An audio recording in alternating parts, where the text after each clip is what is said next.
तो दोस्तों, नमस्कार, आदाब, सत श्री अकाल। तो आज मैंने सोचा कि हम डिस्कस करेंगे थोड़ा कि रिकॉर्ड ऑफ राइट्स और एनुअल रिकॉर्ड क्या है? क्योंकि काफ़ी लोगों को इसमें कन्फ्यूजन रहता है कि रिकॉर्ड ऑफ राइट्स और एनुअल रिकॉर्ड क्या है? कुछ लोग इसको सेम मानते हैं और जो थोड़े रेवेन्यू जानने वाले हैं तो वो मानते हैं कि ये अलग-अलग चीज़ें हैं। तो थोड़ा डिस्कस इसमें हम करेंगे कि रिकॉर्ड ऑफ राइट्स क्या है और एनुअल रिकॉर्ड क्या है? देखो, ये दोनों चीज़ें जो है ना लैंड रेवेन्यू एक्ट में अच्छे तरीके से डिफाइन की गई है। अगर आप सेक्शन 21 को देखेंगे कि section 21 of land revenue act को देखेंगे तो उसमें रिकॉर्ड ऑफ राइट्स जो है वो डिफाइन किया गया है।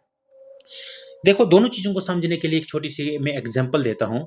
देखो, एक होता है नया मकान तामीर करना, जहाँ पर पहले मकान नहीं था, आपने नई जगह खरीदी या नई जगह सेलेक्ट करके वहाँ नया मकान तामीर किया। और एक वो होता है कि ऑलरेडी मकान बना था, उसमें आपने अल्टरेशंस की, उसमें कुछ तरमीमात की या उसमें आपने नई छत चढ़ा दी या अंदर ही कमरों की पार्टीशन कर दी।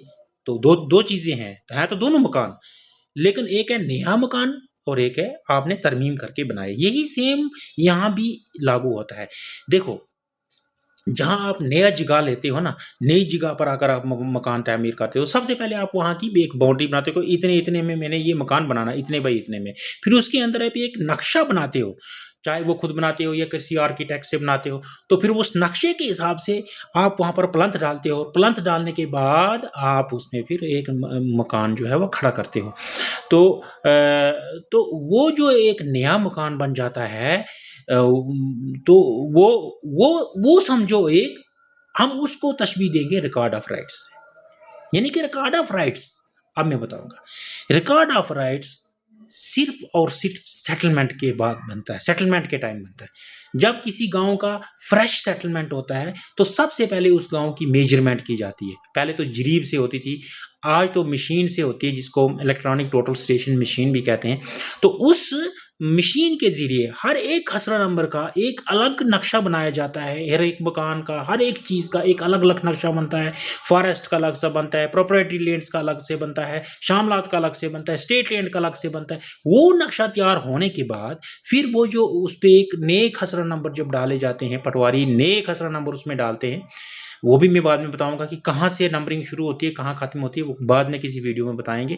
तो वो उस नए खसरा नंबर के हिसाब से फिर उस लैंड ओनर्स का, वहाँ का एक रिकॉर्ड तैयार किया जाता है कि कौन-कौन से खसरा नंबर किस-किस लैंड ओनर के हैं और उसमें काश्त कौन करता है। फिर उसमें आबपाश रकबा कितना है, आबी रकबे के लिए कौन से वसाइल इस्तेमाल किए जाते हैं, या फिर नॉन एग्रीकल्चर लैंड कितनी है उसमें, वो सारी चीज़ें उसमें होती हैं। और इसमें फिर एक और चीज़ होती है कि इसमें डिफरेंट टाइप्स के नक्शा-जात लगते हैं, जिसमें उस एस्टेट की, उस विलेज के बारे में तमाम डिटेल्स लिखी होती हैं। इ देखो, सबसे पहले एक, उस गाँव का नाम क्या है और उस गाँव का वो नाम क्यों पड़ा, वो भी चीज़ उसमें डिस्क्राइब की होती है कि इस गाँव का ये नाम जो है क्यों पड़ा, जिसको वजह तस्मिया कहते हैं। उसके बाद वहाँ के डिफरेंट और नक्शे-जात लगते होते हैं, जो उसमें घराट हैं, जंदर घराट हैं, उनका क्या रीति-रिवाज है, जो आपको आबी रकबा है, उसकी जो आबपाश करने का सोर्स है वो क्या है, और वो कैसे, मतलब उसकी लोगों ने आपस में बाँटा है कि किस दिन कौन-सा रकबा आपाश होगा, किन-किन लोगों को क्या-क्या आपाश करना है। यानी हर एक चीज़ की डिटेल उसमें लिखी होती है। वो नक्शा-जात भी उस जमाबंदी, उस रिकॉर्ड के साथ लगते हैं। तो उस बेसिक रिकॉर्ड जो बनता है, जो एक फ्रेश रिकॉर्ड बनता है, जिसमें हर चीज़ को डिस्क्राइब किया गया होता है और जिसके साथ एक उस एस्टेट का मैप भी लगा होता है, तो उसको बोलते हैं रिकॉर्ड ऑफ राइट्स, जिसको हम उर्दू में मिसलकियत भी बोलते हैं। तो उसके बाद देखो, अब मिसलिकियत बन गई। मिसलिकियत बनने के बाद फिर देखो, आगे चेंजेस तो आती रहती हैं। फिर लोगों ने आप जैसे पार्टीशन के ज़रिए आपने बाइफरकेशन कर दी, आपके खेतों में चेंजेस आ गई, आपके लैंड ओनर्स में से किसी की डेथ हो गई, इनहेरिटेंस म्यूटेशन हो गया, आगे चेंजेस और आ गई, म्यूटेशंस हो गए, सेल डीड्स हो गई। तो वो जो चेंजेस आने के बाद फिर उस रिकॉर्ड ऑफ राइट को जब मॉडिफाई किया जाता है कुछ टाइम के बाद, तो उसको बोलते हैं एनुअल रिकॉर्ड, या उसको हम जमाबंदी बोलते हैं, या उसको हम जमाबंदी 4 साला भी बोलते हैं। तो यानी कि जमाबंदी 4 साला या जो एनुअल रिकॉर्ड है, वो एक मॉडिफाइड फॉर्म होती है आरओआर की। पहली जो जमाबंदी बनती है, जो रिकॉर्ड ऑफ राइट्स के बाद जो पहली जमाबंदी बनती है, तो वो मॉडिफाइड फॉर्म होती है उस रिकॉर्ड ऑफ राइट्स की। लेकिन उसमें नया मैप नहीं बनता है, ज़मीन का नया नक्शा नहीं बनता है, मसावी नहीं बनती। मसावी सिर्फ़ और सिर्फ़ सेटलमेंट के टाइम बनती है। तो उसके बाद वो उसको बोलते हैं एनुअल रिकॉर्ड। यानी जैसे आपका जो नया फ्रेश मकान था, फ्रेश मकान के बाद आपके घर में मेंबर्स की तादाद बढ़ गई, आपने कमरों की पार्टीशन आपस में कर दी, फिर आपने एक और उसी मकान पर एक और कमरा चढ़ा दिया, और या आपने उसमें और कुछ चेंजेस लाई, तो वो भी तो मकान ही है, लेकिन वो एक मॉडिफाइड फॉर्म है, तो उसको हम जमाबंदी कहेंगे। बेसिक जो मकान था आपका, जो फ्रेश आपने बनाया था, उसमें हर चीज़ नई थी, वो that is equivalent to ROR. लेकिन जो आप नया मकान, उसी में आपने मॉडिफिकेशंस कर दी, आपने नए कमरे अंदर से ही पार्टीशन करके बनाए, या आपने और चेंजेस कर दी, तो उसको हम जमाबंदी के हिसाब से तशबीह दे सकते हैं। तो यानी जो एनुअल रिकॉर्ड है, that is modified form of ROR, लेकिन फर्स्ट एनुअल रिकॉर्ड की बात कर रहा हूँ। फिर उसके बाद जो और नई जमाबंदियां आगे सब्सिक्वेंटली बनती रहती हैं, तो वो प्रीवियस जमाबंदी की मॉडिफाइड फॉर्म होती है। ठीक है। तो अब सवाल ये उठता है, मैं आपको एक चीज़ और बताऊं कि section 32 of land revenue act जो है ना, उसमें थोड़ा कन्फ्यूजन कुछ लोगों को रहता है।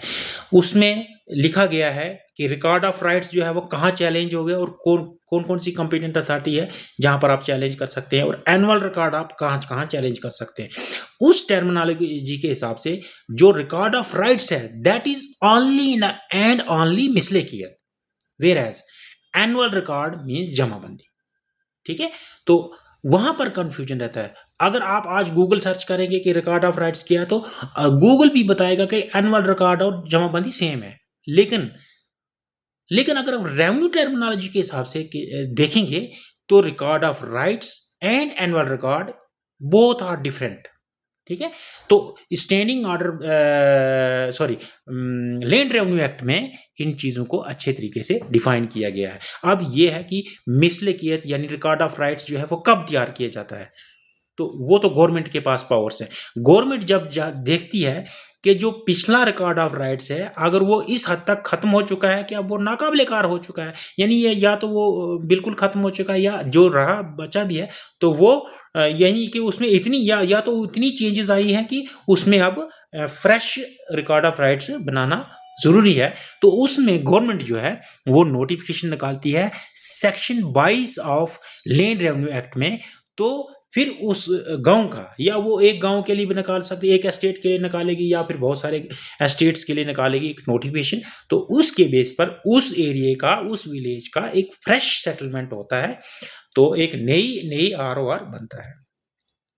लेकिन एनुअल रिकॉर्ड के लिए फाइनेंशियल कमिश्नर या कलेक्टर भी जो है वो नोटिफिकेशन निकाल सकते हैं कि आपने एनुअल रिकॉर्ड अब बनाना है। लेकिन अगर मैं बेसिक टर्मिनल रेपरटवार को देखने, अगर इसमें हम देखें, तो एनुअल रिकॉर्ड हमेशा 4 साल के बाद बनना ही बनना होता है।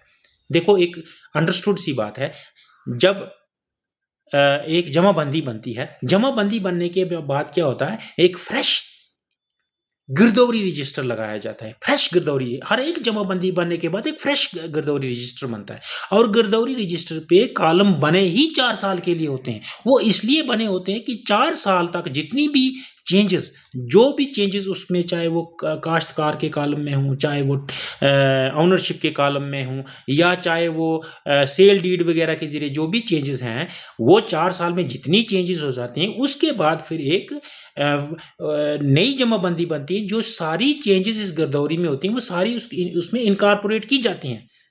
तो उसको, वो जो नई जमाबंदी बनती है, इसीलिए उसको उर्दू में जमाबंदी 4 साला भी कहा जाता था, क्योंकि वो 4 साल के बाद तैयार की जाती थी। उसको एनुअल रिकॉर्ड भी कहा जाता है, उसको जमाबंदी 4 साला भी कहा जाता है। लेकिन वो मैंने पहले भी बताया एक वीडियो में कि वो टाइम से ये काम नहीं हो पाया, या उसके लिए क्या चीज़ हुई, वो टाइम से नहीं होता था, फिर उसके लिए नोटिफिकेशन निकालने की अब ज़रूरत क्यों है, वो एक अलग मैटर है कि उसके लिए भी एफसीआर से या कलेक्टर से नोटिफिकेशन निकलती है कि अब इस गांव की जमाबंदी तैयार की जाए, वो एक अलग मैटर है। लेकिन अगर आप रेवेन्यू को देखेंगे बेसिक इसमें, तो 4 साल के बाद तैयार होनी चाहिए थी। तो नहीं हुई या अब हो रही, अब तो अब नया सिस्टम है, अब तो आगे हम उसमें भी जाएँगे कि अब तो रिकॉर्ड जो है डिजिटाइज़ हो रहा है, अब तो ऑनलाइन सिस्टम शुरू हो गया। बहुत अच्छी बात है रिकॉर्ड डिजिटाइज़ होने से आपकी सेफ्टी बनी रहेगी और मुझे लगता है कि अब रिकॉर्ड जो है बिल्कुल सेफ रहेगा, तो वो ख़त्म नहीं होगा। तो ये चीज़ें भी अब इसमें आगे आ रही हैं। तो मैंने आज ये थोड़ा-सा टॉपिक आपके साथ डिस्कस किया कि what is annual record and what is record of rights? क्या इनमें डिफरेंस है? क्या ये दोनों एक चीज़ें हैं? हमने इसको चीज़ को डिस्कस किया, तो आप इस पूरी वीडियो को देखेंगे तो आपको सारा समझ आ जाएगा कि एनुअल रिकॉर्ड क्या है और रिकॉर्ड ऑफ राइट्स क्या है। तो हम आगे चलते, इतना टाइम तो नहीं मिलता है, जब टाइम मिलेगा तो और टॉपिक हम इसमें डिस्कस करेंगे। आगे लैंड रेवेन्यू एक्ट की सेक्शंस को कुछ और आगे डिस्कस करेंगे, जो कि बड़ी इम्पोर्टेंट हैं।